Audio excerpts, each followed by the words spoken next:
Subhanallah, setelah Erdogan dikecam di berbagai negara barat, kini pastor Yunani, imam ortodok, terang-terangan membela Erdogan. Jika bukan karena orang-orang Turki, Hagia Sophia sudah runtuh sejak lama. Il pensiero a Istanbul. Penso Santa Sofia, che sono molto addolorata. Ελέγχθησε κανένα μοναστήριο Τούρκος. Ενώ στην Ελλάδα, διάταγμα του Όρθωνα, κλείσανε άπειρα μοναστηράκια και κλείσανε εκκλησιές και πήρανε τα λείψανα των Αγίων και τα πετάγανε από μέσα από τις Seperti yang dilansir dari Gelora.co, pandangan berbeda mengenai berubahnya status Hagia Sophia atau Hagia Sophia menjadi masjid disampaikan oleh seorang imam Kristen Ortodok Yunani. Namanya adalah Evangelos Papanikolaou, imam di gereja Analipsios di Rafina, dekat Athena. Dalam sebuah pidatonya, Papanikolaou menjelaskan bahwa jika bukan karena orang-orang Turki, bangunan Hagia Sophia yang besar sebenarnya sudah runtuh sejak lama karena perselisihan antara Ortodok dan Katolik Roma. Bukan hanya Hagia Sophia, orang-orang Turki juga melindungi banyak gereja di Yunani dan tidak menutupnya. Sementara ketika seorang pangeran Bavian Katolik dinyatakan sebagai Raja Yunani pada 1832, banyak gereja dan biara yang ditutup, katanya. Siapa yang akan melindungi bangunan besar seperti Hagia Sophia? Orang-orang Turki, ujarnya, seperti dikutip dari Anadolu Agency, Selasa, 28 Juli 2020. Menurut Papanikolaou, orang-orang dapat mempraktekkan agama mereka di bawah pemerintah Turki Utsmaniyah di Yunani. Itulah sebabnya orang Bizantium mengatakan, saya lebih suka melihat turban Turki daripada uskup Latin. Saya tidak ingin melihat satu pun dari mereka, tetapi jika saya harus membuat keputusan, saya lebih suka Turki, jelasnya.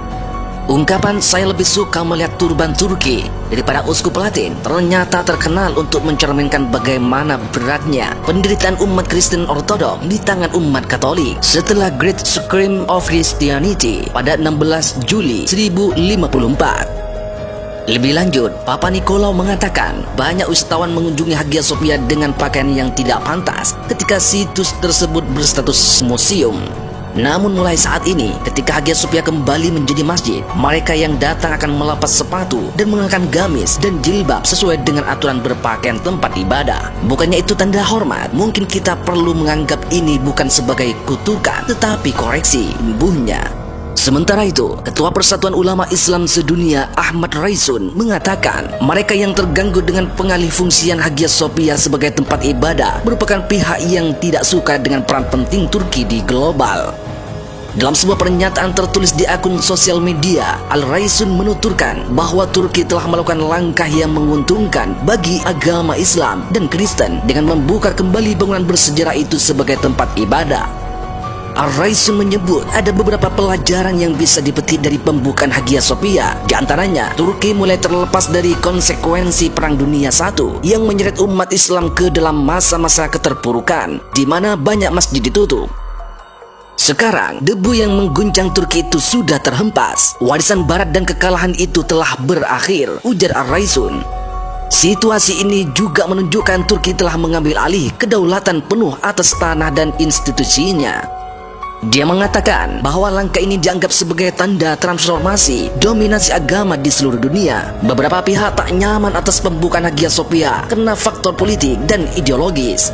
Secara khusus, mereka juga khawatir dengan peningkatan peran Turki, kata dia. Ketua asosiasi itu juga menyatakan kebahagiaannya atas langkah itu yang menjadi indikator dari beberapa perkembangan positif seperti pembebasan Masjid Al-Aqsa pada masa yang akan datang.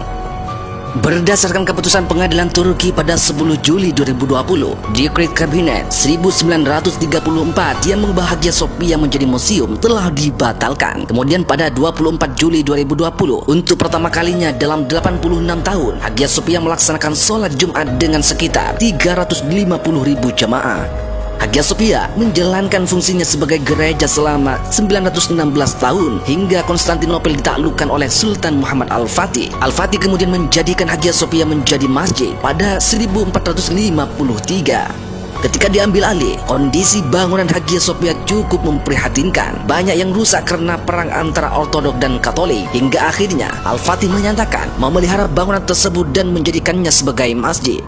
Ia juga mewakafkan Hagia Sophia agar bisa terus dijadikan sebagai tempat beribadah. Kita lihat sebelumnya.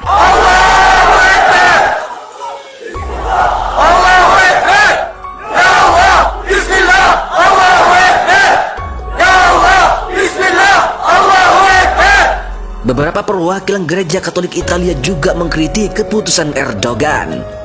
Monsignor Ettore Malnati, uskup untuk umat awam dan budaya Keuskupan Trista, menggambarkan langkah itu sebagai mengkhawatirkan. Dia mengatakan kepada Arab News, kita semua harus merenungkan hal ini juga pada semua penahanan jurnalis, termasuk orang-orang bebas mengekspor diri mereka di Turki untuk masyarakat yang demokratis, sekuler, dan terhormat untuk hak kebebasan beragama.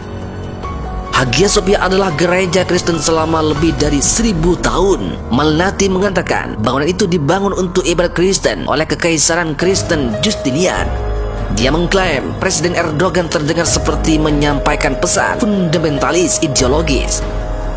Dia menambahkan tentu saja tidak mengarah ke masyarakat yang toleran dan komunitas internasional yang menghargai budaya dan kerohanian yang majemuk. Erdogan mengirimkan pesan itu kepada orang-orang Kristen dan ke negara-negara Islam juga, tutup Malnati. Namun, Monsignor Paolo Bizzati, Vikaris Apostolik Anatolia, mengatakan jejak pendapat mengatakan sekitar 70% populasi Turki menyetujui keputusan Erdogan dan ini harus diperhitungkan. Berbicara kepada kantor berita Italia, ANSA, yang menambahkan, saya berharap doa diberikan kepada para pengungsi Kristen di Turki oleh Erdogan yang menyatakan dirinya sebagai seorang yang beriman. Saya berharap dia akan mengizinkan pembukaan lebih banyak kapal Kristen di wilayah Turki sehingga orang-orang transit di negara ini dapat diberi kesempatan menemukan tempat berdoa bersama sebagai sebuah komunitas saat berada di negara ini, ujarnya. Κρήτη, πολύ πιο ωραίο μοναχισμό είχε η Κρήτη. Στην Κρήτη δεν έκλεισε κανένα μοναστήριο Τούρκος. Ενώ στην Ελλάδα με διάταγμα του Όθωνα κλείσανε άπειρα μοναστηράκια και κλείσανε εκκλησιές και πήραν τα λείψα των Αγίων και κάνανε από μέσα τις Θεσσαλονίκες και κρατάγανε τα ασήμια για να τα κάνουν μισθόγια του κράτους. Την ίδια ώρα οι άνθρωποι που ήσαν υπό τους Τούρκους κάνανε τις διαδικασίες τους. Γι' αυτό, κυρία Αρβελέρ, έλεγαν οι άνθρωποι 1000 φορές να δω του Τούρκου και πιάνω το σαρίκι μες στην πόλη παρά να δω. Καλύτερα να μην δω κανένα. Καλύτερα να μην δω κανένα. Ούτε το ένα ούτε το άλλο. Αλλά αν είναι κάτι να διαλέξω, προτιμώ τον Τούρκο παρά τον Φράγκο. Είστε και σουλιά που έχει στενοχωρεθεί. Δόξα σοι ο Θεός. Δεν μου λέτε, ξέρετε πόσες γυμνές και γυμνοί το 24ωρο έκανε μέσα στην Αγία Σοφιά. Άπειρο. Με το κολοβράκι να μπαίνει μέσα στο σημείο. Ψέματα λέω. Γιατί το είχανε μουσείο. Και μπαίναν όλοι οι άχρηστοι μέσα. Ρωμαίοι και τρισάθλοι. Όλοι οι τουρίστες απαρακαμένοι του Πάσχου. Χωρίς να σέβονται τίποτα. Τίποτα δεν σεβόντουσαν. Τώρα θα κάνεις τα παππούτες σου να μπεις μέσα. Μήπως είναι ψέμα. Θα φορέσεις γυμνόρουχο να μπεις μέσα, όχι. Θα σου φοράει το και θα μπεις μέσα χαλουμάκι μια χαρά την έτοιμες. Θα φορέσεις και την βούρκα να μπεις μέσα. Γιατί δεν σ' άρεσε, αλλά χειρονόσουνα και έμπαινες με την παιδιά. Μήπως είναι διόρθωσης και δεν είναι κατάρα. Θα σπίγω πόδια και την Αγία Σοφιά. Κι αν η Αγία Σοφιά δεν ήταν ο Τούρκος,